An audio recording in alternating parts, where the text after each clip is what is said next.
ሰላም ጤና ይስጥልን ተመልካቾቻችን ከአንከር ሚዲያ ዝግጅት ክፍል ያክብሮ ሰላምታችን እናቀርባለን። የዕለቱን ዜናዎች ወደ እናንተ እናደርሳለን። አብራችሁ እንድትቆዩ በአክብሮት እንጋብዛለን። የአብይ አህመድ የደህንነት ኃላፊና የምስራቅ አፍሪካ አማካሪ ባለስልጣናት ወደ አፋር ክልል ሰሞኑን ማቅናታቸው ተገለጸ።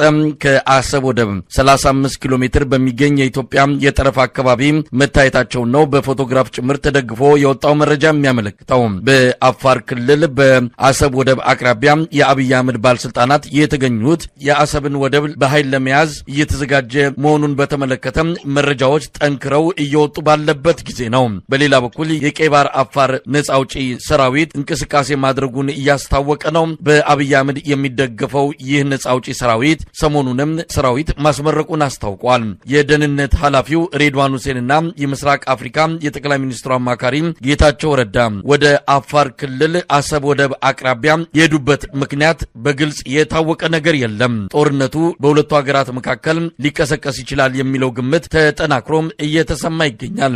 ሬድዋን ሁሴንና ጌታቸው ረዳ የቀድሞ ወዳጃሞች ናቸው። ዛሬ በአብይ አህመድ ጥላ ስር አንድ ላይ እጅና ጓንት ሆነው በየቦታው እየታዩ ነው። አሁን ደግሞ አፋር አምርተዋል። የአብይ አህመድን የጦርነት ማስጀመሪያ ቅድመ ሁኔታዎችን ሊያሟሉና አንዳንድ ነገሮችን ሊከታተሉ እንደሆነ ከውስጥ አዋቂ ምንጮች ያገኘነው መረጃ ያመለክታል። በእርግጥ ጦርነት ይቀሰቀሳል ወይ? አብይ አህመድ እንደፈለገው ወደ አሰብ ሄዶ ወረራ ይፈጽማል? ገና ብዙ ያልተመለሱ ጥያቄዎች አሉ። እነዚህ ሁለት ባለስልጣናት አፋር ላይ በተለይም ከአሰብ ወደብ አቅራቢያ የታዩት በአገዛዙ መንደር ከበሮ በከፍተኛ ደረጃ እየተደለቀ ነው። የአብይ አህመድ ወታደሮች በማህበራዊ ሚዲያ ላይ በየጊዜው መልእክት እየለቀቁ ነው። በቅርቡ አሰብን በእጃችን እናስገባለን የሚል አጫጭር የቪዲዮ መልእክቶች እየተሰራጩ ይገኛሉ። ነገሮች ወደ ጦርነት እያመሩ ነው የሚለው በከፍተኛ ደረጃ እየተነሳ ይገኛል። በቅርቡ ፎሬን ፖሊሲ መጋዚን የተሰኘው የአሜሪካ ተነባቢ የሆነ ትልቅ ተጽዕኖ ፈጣሪ ሚዲያም እንደዚሁ ያስነበበው ጽሑፍ ሁለቱ ሀገራት ወደ ጦርነት የማምራታቸው ነገር አይቀሬ ነው ሲል ገልጿል። የነ ጌታቸውና ሬድዋን አፋር ላይ መታየት ምናልባትም ጦርነቱ በቅርብ ጊዜ ሊፈነዳ እንደሚችል አመላካሽ ተደርጎም ተወስዷል። በአብይ አህመድ የተሳሳተ የውጭ ጉዳይ ፖሊሲ የተነሳ በዙሪያ ካሉ ሀገራት በሙሉ ግጭት ውስጥ እንድትገባ የተደረገችው ኢትዮጵያ በቀጣይ በአሜሪካንና በኤርትራ መካከል በሚኖረው አዲስ ግንኙነት የተነሳ ተጽዕኖ ፈጣሪነቷ እንደሚዳከምም ተመልክቷል። በተለይ የአብይ አህመድ አገዛዝ ኤርትራ ላይ ጦርነት ለመክፈትና በጉልበት የአሰብን ወደብ ለመውሰድ ለሚያደርገው ዝግጅት የአሜሪካንና የኤርትራ ግንኙነት ከፍተኛ ተጽዕኖ እንደሚፈጥርበት ከወዲሁ እየተገለጸ ይገኛል። የአሜሪካ የውጭ ጉዳይ ሚኒስትር ማርኮ ሩቢዮ ለአብይ አህመድ ስልክ ደውለው የኤርትራ ላይ ጦርነት ለመክፈት አስቦ ከሆነ አርፎ እንዲቀመጥ ጠንከር ያለ ማሳሰቢያ መስጠታቸው የሚታወስ ነው። የአፍሪካውን ቀንድ ጂኦፖለቲካ ይቀይሯል የተባለው አዲስ ግንኙነት በኤርትራና በአሜሪካ ሁለቱ ሀገራት በቀጠናው የሚኖራቸው አዲስ ግንኙነትና ትብብር አጠቃላይ የምስራቅ አፍሪካና የቀይ ባህር የፖለቲካና የኃይል ሚዛንን እንደሚቀይረው ተመልክቷል። ኤርትራና አሜሪካንን ወደዚህ ትብብር የሚያመጣቸው ጉዳይ ከየመኑ የሁቲ አማጽያን ጋር የተያዘ መሆኑን የጠቆሙት የአንከር ሚዲያ ምንጮች አሜሪካ አደገኛ የደህንነትና የጸጥታ ስጋት እየሆነ የመጣውን የሁቲ አማጽያንን ለማጥፋት ከኤርትራ የተሻለ ሀገር እንደሌለ የሚያሳይ ድምዳሜ ላይ መድረሷን ነው ባገኘነው መረጃ ላይ ተመለከተው።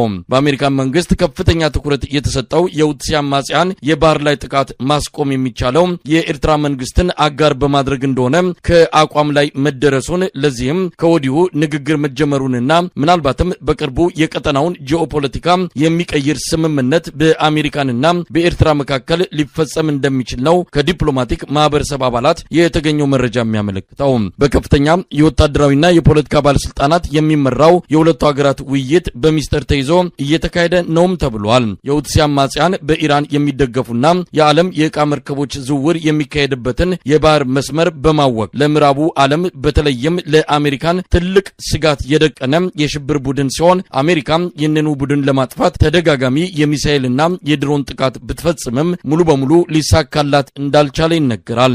ኤርትራ ካላት የመልክዓ ምድር አቀማመጥና ወታደራዊ ቁመና አንጻር የአማጺ ቡድኑን ለማጥፋት ሁነኛ አጋር እንደምትሆን በአሜሪካ በኩል አቋም የተወሰደ ሲሆን ባለፉት 3 ወራት በጉዳዩ ላይ በዝግ ሲመከርበት እንደነበርም ለማወቅ ተችሏል።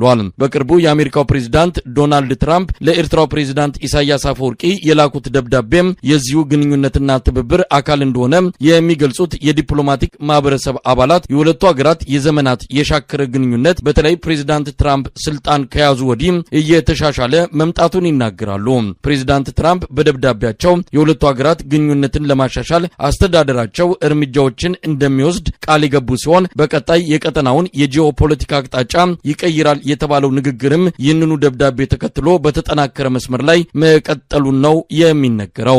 የአሜሪካንና የኤርትራ ግንኙነት በአዲስ መልክ ከተጀመረ በምስራቅ አፍሪካ አዲስ አሰላለፍ እንደሚኖር ይጠበቃል ብለዋል የዲፕሎማቲክ ማህበረሰብ አባላት። በተለይ ለአብይ አህመድ አገዛዝ ብርቱ ፈተና የሚደቅን ሲሆን ከአፍሪካ ቀንድ ወሳኝ ሀገርነት ወደ ቀውስ ፈጣሪነት የተቀየረችው ኢትዮጵያ ከአሜሪካን እያጣች የመጣችው አጋርነት ወደ ኬንያ የተሸጋገረ አሁን ደግሞ ወደ ኤርትራ እያመራ ከመሆኑ ጋር ተያይዞ ከፍተኛ አጣብቂኝ ውስጥ ሊገባ እንደሚችል ይጠበቃል። የአሜሪካን የጸረ ሽብር አጋር ሆና ለዓመታት የዘለቀችው ኢትዮጵያ በአብይ አህመድ የተሳሳተ የውጭ ጉዳይ ፖሊሲ የተነሳ በዙሪያ ካሉ ሀገራት በሙሉ ግጭት ውስጥ እንድትገባ የተደረገችው ኢትዮጵያ የቀድሞ የሶማሌላንድ ፕሬዝዳንት የተደረገውን የመግባቢያ ሰነድ አስመልክቶ ለሰጡት አነጋጋሪ ቃለ መጠይቅ የአብይ አህመድ አገዛዝ ምላሽ አለመስጠቱ በዲፕሎማሲው መድረክ ኢትዮጵያን የሚጎዳት መሆኑን አንድ የውጭ ጉዳይ ሚኒስቴር የቀድሞ አንጋፋ ዲፕሎማት ገለጹ። ስማቸው እንዲጠቀስ ያልፈለጉና በጡረታ ላይ የሚገኙት የቀድሞ ከፍተኛ ዲፕሎማት ለአንከር ሚዲያ እንደገለጹ የሶማሌላንዱ የቀድሞ ፕሬዝዳንት ሙሴ ቢሂ የተናገሩት ለአብይ አህመድ አገዛዝ ከባድ አርጩሜ ነው። በቶሎ ምላሽ ካልተሰጠ በህዝብ ዘንድ የነበረው ጥርጣሬ ይበልጥ የሚሰፋና ለአገሪቱም የዲፕሎማሲ ገጽታ አሉታዊ ጠባሳን የሚተው ነው ብለዋል። የቀድሞው የሶማሌላንድ ፕሬዝዳንት ሙሴ ቢሂ ኢትዮጵያና ሶማሌላንድ ከተፈራረሙት የባህር በር ስምምነት ጋር በተያያዘ በኢትዮጵያ ሶማሌላንድና ሶማሊያ መካከል በተፈጠረው ውዝግብ ሶማሊያ አሸናፊ ሆናለች በማለት ከሶማሌላንድ አንድ የዜና ማዕከል ጋር ባደረጉት ቃለ ምልልስ መናገራቸው መዘገቡ ይታወሳል። ሶማሌላንድ በእሳቸው የስልጣን ዘመን የባህር በር ስምምነቱን ተግባራዊ ለማድረግ ዝግጁ እንደነበረች የገለጹት የሶማሌላንዱ የቀድሞ ፕሬዝዳንት ኢትዮጵያ ግን ስምምነቱ እንዲጓተት በማድረጓ የተነሳ ወደፊት መቀጠል ሳይችል ቀርቷል ሲሉ ወቀሳ ሰንዝረዋል። ሙሴ ቢሂም ኢትዮጵያ ስምምነቱን ተግባራዊ ካደረገች የአፍሪካ ህብረት መቀመጫነቷን ልታጣ እንደምትችል ማስጠንቀቂያ ደርሷት እንደነበርም ተናግረዋል። የአፍሪካ ህብረት፣ የአረብ ሊግና ሌሎች ዓለም አቀፍ ተቋማት ከሶማሊያ ጎን መቆማቸውን የገለጹት ሙሴ ቢሂም በከሸፈው የመግባቢያ ስምምነት ምክንያት ሶማሊያ አሸናፊ ሆና መውጣት ትችላለች ሲሉ በአብይ አህመድ አገዛዝ ላይ ጠንከር ያለ ትችት ሰንዝረዋል። ስማቸው እንዲጠቀስ ያልፈለጉት የቀድሞ የኢትዮጵያ ከፍተኛ ዲፕሎማት የአብይ አህመድ አገዛዝ ለዚህ ክስ በቶሎ መልስ መስጠት መቻል ይገባዋል፣ ለሀገር ገጽታም ሆነ ለዲፕሎማሲው ትልቅ አደጋ አለው ሲሉ ነው ስጋታቸውን በመግለጽ የተናገሩት። የአብይ አህመድ አገዛዝ የመግባቢያ ስምምነቱ ከተፈራረመ በኋላ የመጣበትን ዓለም አቀፍ ውግዘት ለማብረድ በአንድ ወር ይጠናቀቃል የተባለው የስምምነቱን ተግባራዊነት ወደ ጎን በመግፋት ላለፉት 19 ወራት ዝምታን መርጦ ቆይቷል። ስምምነቱ የተፈረመ ዕለት ለኢትዮጵያ ህዝብ የእንኳን ደስ ያላችሁ መልእክት ያስተላለፈው አብይ አህመድ ፈጣሪ ይመስገን ከማለት ሌላ ምንም ማለት አልችልም በሚል አገላለጽ የኢትዮጵያ ህዝብ አደባባይ ወጥቶ ደስታውን እንዲገልጽ ያደረገበት ሁኔታ ለብዙዎች የስርዓቱን ትክክለኛ ማንነት በሚገባ እንዲረዱት ያደረገ እንደሆነ የፖለቲካ ታዛቢዎች ይገልጻሉ።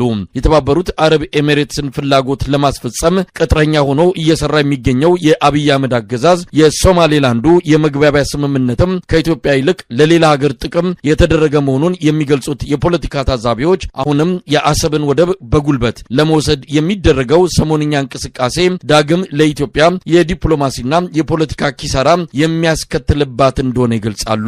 አብይ አህመድ ከአፍሪካ ህብረት ጨምሮ ከተለያዩ የዓለም አቀፍ ድርጅቶችና ከምዕራባውያን ሀገራት ጠንከር ያለ ተቃውሞ ሲመጣበት ወዲያውኑ አቋሙን መቀየሩን ሳያስታውቅ ሶማሊያን ማባበል የጀመረ ሲሆን ማዕከላዊ መንግስት በማጣት ቀውስ ውስጥ የገባችው ሶማሊያ አጋጣሚው ትልቅ ድል ይዞላት እንደመጣ ነው የሚነገረው።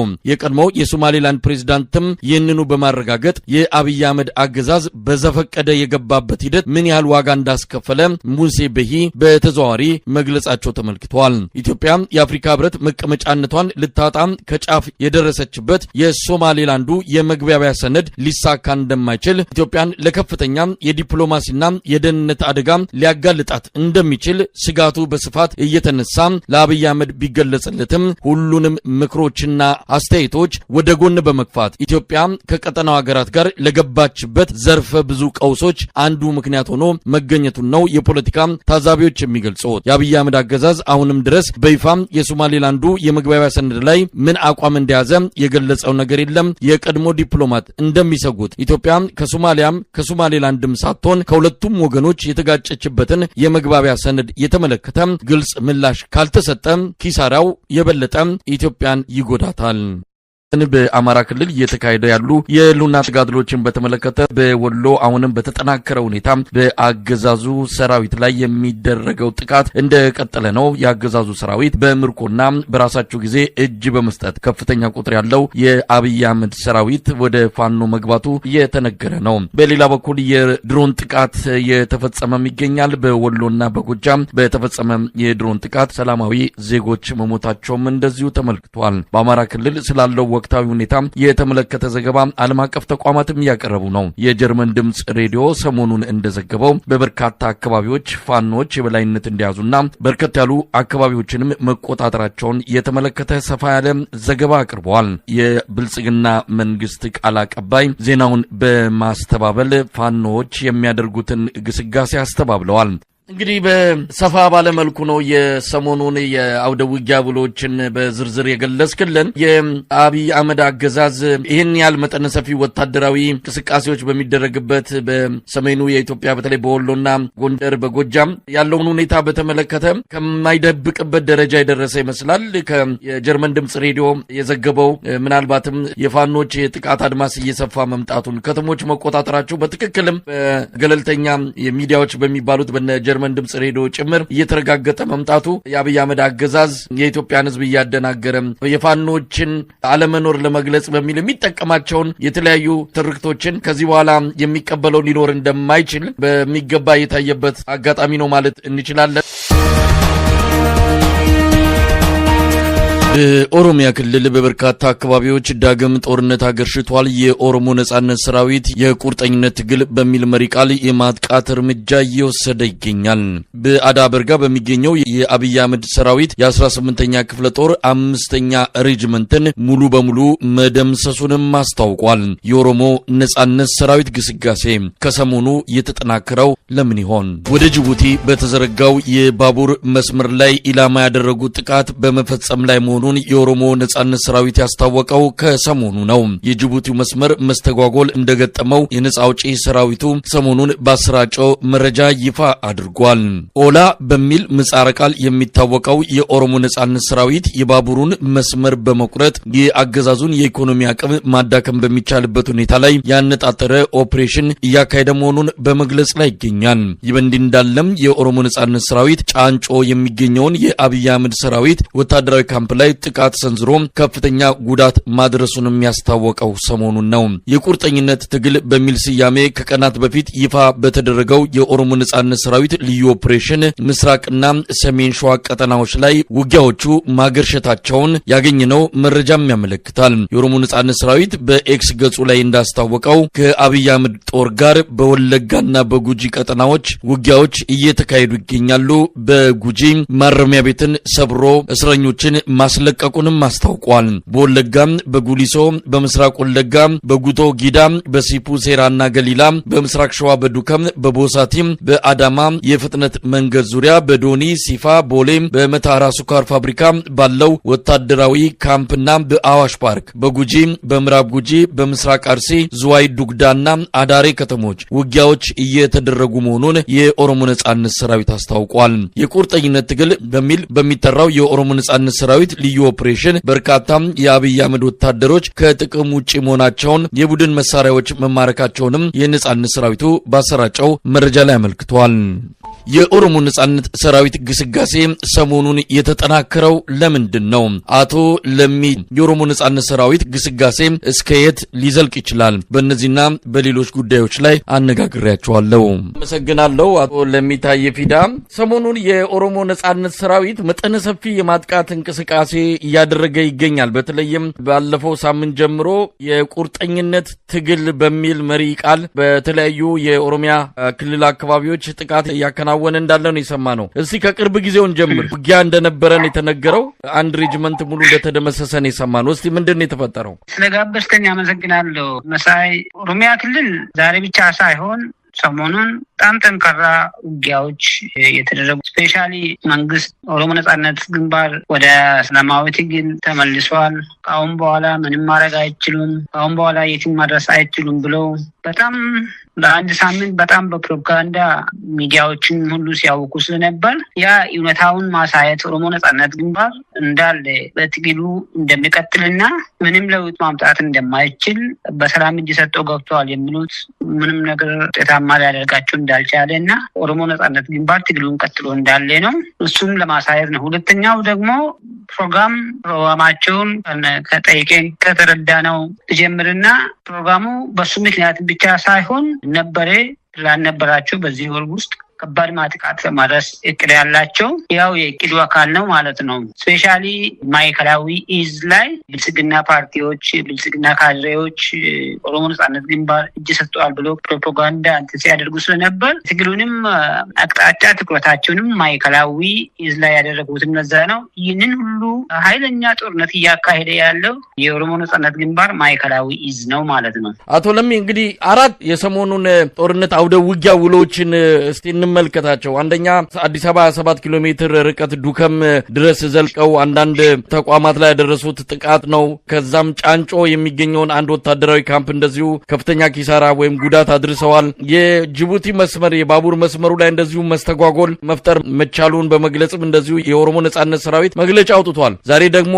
የአምስተኛ ሬጅመንትን ነው በከፍተኛ ጉዳት ያደረሰበት። በአብይ አህመድ ሰራዊት ላይ በአጠቃላይ በእነዚህ ውጊያዎች የደረሰውን ኪሳራ ባለፈው ፕሮፓጋንዳ ወሬ ሳይደርግ ባለፈው ሲወራ የነበረው ወደ ሀገር ቤት ተመልሰዋል ተመርጧል ምናምን ብለው ውሸቱን እንዲህ ሲያደርጉ በነበሩበት ማግስት ወዲያውኑ ይህንን ጠንካራ ያለ ጦርነት መጀመሩ ለስርዓቱ በጣም ፈታኝ ነው። ምክንያቱም ብዙ ነገሮችን ያበላሽባቸው ነው። ስፔሻሊ የአሁኑ ማጥቃት ለብልጽግና ፓርቲ ብዙ ነገር አበላሽተውባቸዋል። ለምሳሌ ባለፈው 2 ቀናት ውስጥ ሲያደርጉ የነበሩትን ፕሮፓጋንዳዎች የውሸት ፕሮፓጋንዳዎች ሁሉ ውሸት መሆኑን ፕሩቭ የተደረገበት ትግል ነው ማለት ነው። ሁለተኛ ደግሞ ሸሬ አዲያ በርጋ ላይ የተደረገው የአዲያ በርጋው ጦርነት ደግሞ በጣም መጠነ ሰፊ ጥቃት የተደረገበትና ብዙ ወታደሮች የመንግስት ወታደሮች የሞቱበትና የተማሩበት ቁስለኛ የሆኑበት በጣም ትልቅ ኪሳራ በመንግስት ላይ ያደረሰው ጦርነት ነው። እዛ